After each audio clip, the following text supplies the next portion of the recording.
C'est se mettre à niveau. C'est télécharger le nouveau logiciel. C'est se synchroniser avec la nouveauté. C'est s'adapter à une nouvelle situation. Je donne un exemple. Tu as grandi avec papa et maman. Et puis un jour, les parents meurent. Tu dois télécharger une mise à jour d'un orphelin qui peut vivre avec Dieu et comprendre que le Père éternel est plus grand que le Père terrestre qui est parti. Il y a des gens qui peuvent vivre avec papa, maman. Si papa et maman ne sont plus là, c'est fini. Ils restent dans un deuil éternel. Mais tu dois télécharger un nouveau toi. Dieu aussi a créé un homme qui est capable de vivre sans papa et sans maman. Et tu dois être capable de vivre sans ton père et sans ta mère. Des femmes, le mari meurt, elle ne fait que pleurer. Je suis veuve, je suis veuve. Télécharge l'application de vivre sans un mari et tu peux le faire. Pourquoi? C'est aussi le mari de veuve.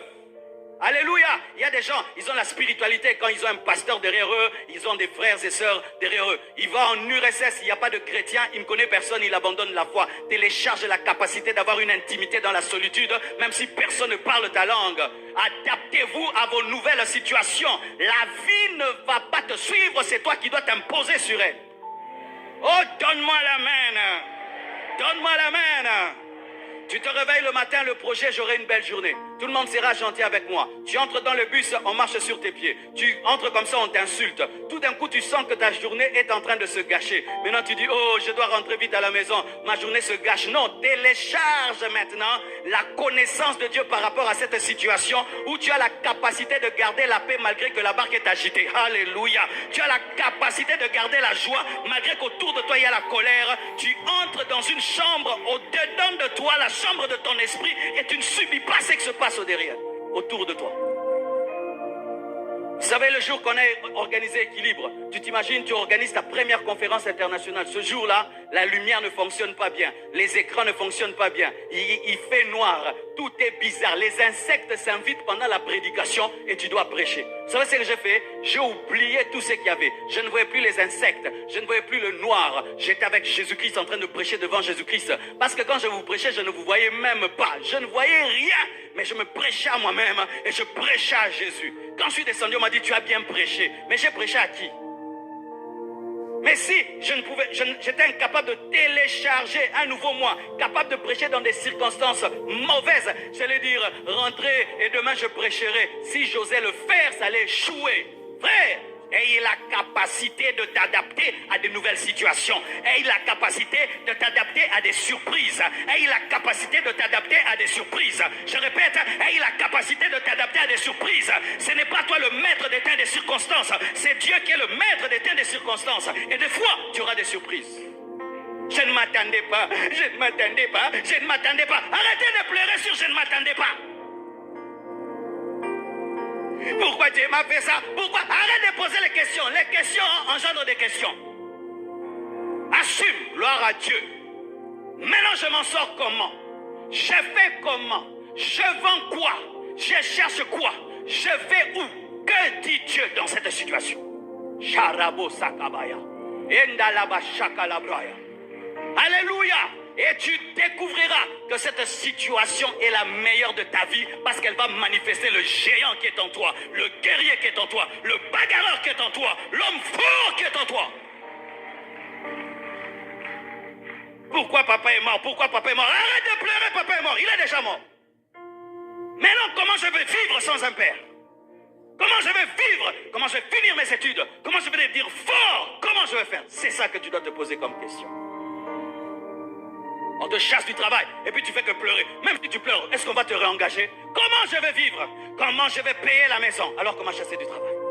Comment je vais nourrir mes enfants? Alors qu'on m'a chassé du travail. Tu pleures, tu pleures. Pourquoi on m'a chassé? C'est l'injustice. Même si tu dis ça, ici les syndicats ne marchent pas. Au Congo, les syndicats ne marchent pas. Tu dis, Seigneur, qu'est-ce que je dois faire? Et tu découvres. Je suis appelé à être le chef de moi-même. Je suis appelé à être le patron de moi-même. Alors qu'est-ce que je vais faire? Je vends mes chaussures, je vends ma veste, je vends ma ceinture, je vends ma montre et je prends $500 et j'investis dans une affaire sous l'onction de l'esprit. Oh, vous qui croyez que Dieu est tout puissant, comment tu ne peux pas croire que Dieu peut multiplier $500? Je viens de Lubumbashi, un jeune garçon m'a reçu, c'est lui qui me dirigeait, qui me prenait dans sa voiture. Le premier jour, une Jeep. Deuxième, une autre Jeep. Troisième, une autre Jeep. Ce garçon avait 3 ou 4 Jeeps. Et puis en cours de route, il me dit, le frère Jérémie t'a salué. J'ai dit, quel Jérémie? Il me dit, non, Jérémie de la Compassion Kinshasa t'a salué. J'ai dit, ah, tu le connais? Il dit, oui. Ce frère-là est celui qui m'a donné mon capital pour commencer les affaires. Et vous savez, je m'imaginais qu'il lui avait donné 10 000 $, 50 000. Et puis, j'ai dit, qu'est-ce que tu... Il t'a donné combien? Tu sais, il lui a donné combien? Imaginez un peu. 300? 500? Ce garçon-là est un... il est en train de devenir... Il va devenir bientôt un millionnaire. On lui a donné combien? 500? 1000? 2000 $? On lui a donné 100 $. Avec 100 $ aujourd'hui, bientôt ce jeune garçon sera un millionnaire. Tu sais ce qu'il a fait? Il n'est pas allé au restaurant. Tu sais ce qu'il a fait? Il n'a pas acheté une chaussure. Tu sais ce qu'il a fait? Il n'a pas acheté une ceinture. Il a pris 100 $, il est allé en Zambie, il a acheté du savon. Et il était le premier à amener ce genre de savon à Lubumbashi. Et aujourd'hui, il est le représentant de cette marque de savon à Lubumbashi. Alléluia. Et il conduit son pasteur dans une Jeep, 2 Jeeps, 3 Jeeps. Il est marié, responsable, et c'est lui qui paye le loyer de l'église de Lubumbashi. Donne-moi la main. Mbongwa Mukeza la raté, Mayel Ndeza la raté. En français, il n'y a pas de petites sommes, il n'y a qu'un problème d'intelligence. Il n'y a pas de petites sommes, il n'y a qu'un problème d'intelligence. Donne-moi la main.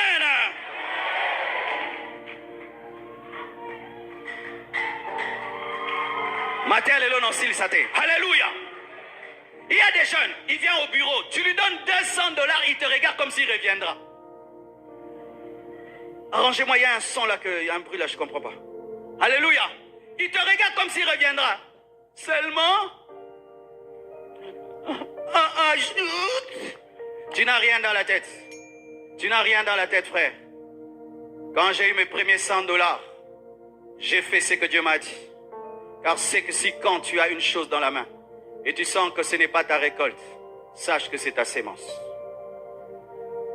Quand tu as quelque chose dans les mains et tu sens que ce n'est pas ça ta récolte, sache que c'est ta sémence. Et quand j'ai mes premiers 100 $, je suis allé dans le ministère du pasteur Dominique Ngoï. Son ministère explosait. Son ministère était dans la gloire. Vous savez ce que j'ai fait? J'ai prié. J'ai dit, Dieu, tu es en train de bénir cet homme. Son église grandit. Même si je prends ces 100 $, je les bouffe, ça ne va pas changer ma vie.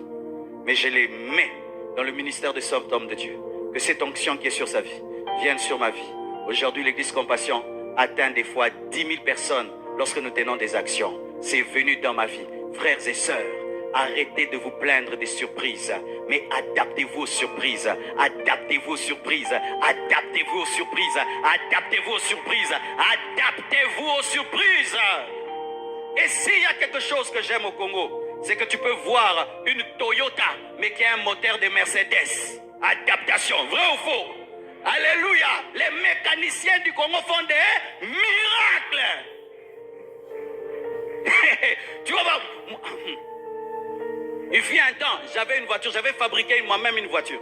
J'aime beaucoup les Ferrari, mais je n'ai pas l'argent d'acheter une Ferrari. Alors j'avais un ami, il avait une Toyota qui avait la forme d'une Ferrari. Il avait garé, je l'ai acheté, je crois 1 000 $. Et après, j'ai cherché des pneus. Les pneus, c'était les pneus d'une Golf. Le moteur, je crois c'était Mazda. Et puis les chaises, je ne sais pas c'était quoi. Moi-même, j'ai fabriqué la voiture, mes frères. Je me suis adapté. J'ai créé ma Ferrari dans ma canicie. Alléluia. Adaptez-vous, adaptez-vous, adaptez-vous. Il n'y a pas de nourriture à la maison, arrête de pleurer. Prends le riz, prends les mafutambila. Mais, alléluia, mets le sel, bénis ça, que les enfants puissent manger. Arrête de dire, il y a rien, il y a quelque chose. Ouvre tes yeux. Prends même la nourriture d'hier, réchauffe ça, mets les piments, bénis ça, que les enfants ne meurent pas. Demain, tu vas donner les hamburgers. Demain, tu vas donner les makemba. Mais que les enfants ne meurent pas. Donne-moi la main. C'est pourquoi moi, j'aime pas les filles qui n'ont jamais souffert dans la vie. Les enfants des riches, c'est mieux qu'ils se marient entre eux. Oui, je suis très sérieux. Les enfants des riches, c'est mieux qu'ils se marient entre eux. Moi, j'aime des enfants de riches qui ont connu et la pauvreté et la richesse. Le jour où tu passes par des moments difficiles, elle sait réchauffer la nourriture d'hier. Mais celle qui n'a jamais réchauffé, elle a jeté. Où est la nourriture d'hier? Mais chérie, quelle nourriture d'hier? Mais j'ai jeté ça dans les poubelles, j'ai donné au chien. Ah! Tu as donné à qui? Donne-moi la main. Tu dois t'adapter, tu dois t'adapter. Mise à jour. Jean-Paul, il sait vivre dans la richesse et dans la pauvreté. Tu sais vivre dans la richesse et dans la pauvreté. Tu me mets dans de bonnes conditions, je prêche. Dans de mauvaises conditions, je prêche.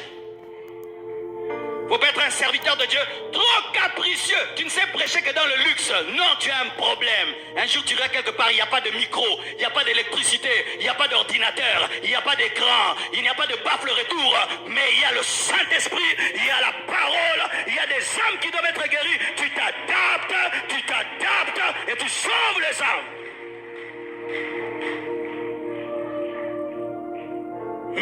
Mise à jour. Alléluia.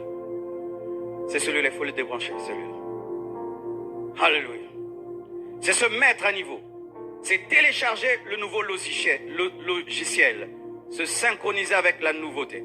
C'est s'adapter avec une nouvelle situation. C'est renouveler son intelligence. C'est utiliser les nouvelles technologies. C'est capter et appliquer la nouvelle intelligence. C'est recevoir et appliquer les nouvelles connaissances et informations. C'est changer, s'améliorer, se recycler. Dites changer. Ne peut accepter de changer que celui qui est humble. Les personnes orgueilleuses ne changent pas. Elles ont toujours raison. C'est quand tu vois, ils gardent un look, mais qui ne marche plus. Amen. Tu sais, il y a des looks de 1970, c'était bien là-bas. Si tu amènes ça aujourd'hui, on va croire que tu es un clown. Mais en ces temps-là, c'était bien. Mais il y a des gens comme ça. Ils ne changent pas. Est-ce que tu as des défauts? Moi, je n'ai pas des défauts. Est-ce que tu as des problèmes? Je n'ai pas des problèmes. Est-ce que tu te reproches quelque chose? Moi, je ne me reproche rien. Est-ce que tu as des choses à apprendre? Je connais tout. Et qu'est-ce que d'ailleurs je vais t'apprendre? Ces personnes-là ne changent pas parce qu'elles manquent d'humilité. Chaque fois que j'ai accepté de télécharger une mise à jour, c'est parce que j'étais humble par rapport à la proposition du logiciel qui me disait « Tu as un ancien logiciel, tu dois accepter un nouveau. » De la même manière, chaque fois que Dieu voudra faire de toi un homme nouveau, une femme nouvelle, tu dois être humble. Tu dois manifester que tu reconnais que ta dimension présente n'est pas suffisante et n'est pas parfaite. Amen. C'est recevoir, appliquer la nouvelle connaissance, information. C'est changer, s'améliorer, se recycler. C'est aller de gloire en gloire. Alléluia. De gloire en gloire. Dites de gloire en gloire. Sur le plan spirituel, de gloire en gloire. Sur le plan intellectuel, de gloire en gloire. Sur le plan physique, de gloire en gloire. Sur le plan de tes finances, de gloire en gloire. Je prie que tu prospères et que tu ailles de gloire en gloire. Je prie que tu ailles de gloire en gloire. Ta famille de gloire en gloire, ton intelligence de gloire en gloire, ton onction de gloire en gloire, ta sagesse de gloire en gloire, ta connaissance de gloire en gloire, tes enfants de gloire en gloire, tes stratégies de gloire en gloire. Monte et monte encore, évolue et évolue encore, perce et perce encore, ne t'arrête pas. De la même manière qu'il y aura toujours des nouveaux téléphones et des nouveaux ordinateurs, qui est une nouvelle dimension de toi chaque année, une nouvelle dimension de toi chaque année. Si Dieu n'a pas fini, ne t'arrête pas, de gloire en gloire. Et je prie de tout mon cœur que tu puisses vivre l'évolution, car la gloire du parvis n'est pas la gloire du lieu saint, et la gloire du lieu saint n'est pas la gloire du lieu très saint. Dieu va de gloire en gloire et tu dois aller de gloire en gloire. De gloire en gloire. Et quand on va de gloire en gloire, on accepte les changements. Et j'aime une chose, lorsque j'allais visiter Blanche dans sa famille, j'aimais ce que ma belle-mère faisait. Quand j'arrivais, je trouvais qu'elle voulait tout le temps changer son salon. Je suis sûr que si elle avait beaucoup de moyens, elle allait acheter des nouvelles chaises chaque année. Et qu'est-ce que je faisais quand j'arrivais? Un jour, tu vois, le salon est ici. Demain, le salon est là-bas. Et demain, la chaise est ici. Tu sens qu'elle veut changer les choses. Mais elle est déjà âgée. Elle change même la position des chaises. Elle change les rideaux. Mais il y a des gens, ils sont jeunes. Depuis qu'ils sont mariés, les mêmes rideaux rouges au Kazanda Kwanganga qui s'y fétichèrent. Jusqu'à aujourd'hui, c'est pourquoi ton mari rentre en retard, parce que la maison est la même hier, aujourd'hui et demain. Elle est toujours pareille. Tu fais le lit pareil, tu prépares pareil, tu te coiffes toujours pareil. Il y a aussi des formes bananes. Fais même les bananes. Toi, c'est toujours pareil. Ça fait que ton couple a vieilli. Oui, l'un des secrets pour garder un mari, c'est d'aller de gloire en gloire. C'est avoir des mises à jour. Et je vous dis, l'homme est comme Jésus. Jésus est l'époux. Jésus demande des cantiques nouveaux. Alléluia. Même si tu as chanté hier, chante autrement aujourd'hui. Et dans le couple aussi, il faut des nouvelles recettes. Il faut changer la peinture. Il faut changer les meubles. Et si tu n'as pas les moyens de changer les meubles, change même les tissus de meubles. Si tu n'as pas l'argent des tissus de meubles, même des nouveaux coussins sur les meubles. Ou mets les parfums sur... Mais que ça change. Change la manière de faire les lits. Toujours comme ça. Mais sous les alabas, triangle, faites ça. Amen. Essaye de préparer autre chose aujourd'hui. Maman, aujourd'hui, prépare autre chose. Ton mari est fatigué.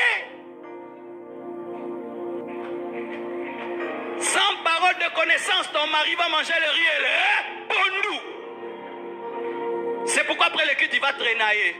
Communion fraternelle, non, kokima losona pondou. Sois une femme nouvelle, sois un homme nouveau. Papa, sois un homme nouveau. Chaque matin, tu te réveilles. Oh, mon café, c'est quoi? Où est mon café? Réveille-toi, mets la musique dans la maison et fais chanter les enfants. Deviens un nouveau papa parce que tes enfants sont fatigués de toi, papa.